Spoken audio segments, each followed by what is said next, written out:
Du siehst wirklich aus, wie wenn dein Arsch nackt ist. Wenn du noch langes braunes Haar hast, Alter, dann sag ich, ja, das ist ganz ansprechend. Jetzt, Mann. Es ist da drüben, außerhalb vom Shelter, gemütlicher als unterm Shelter, Mann.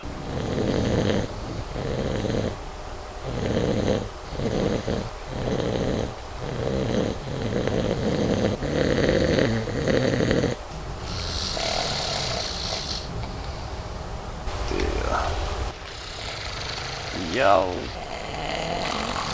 Jemand schreibt auch im Chat und lobt mich, wenn du auch aktiv so viel sägst wie im Schlaf, wird das was?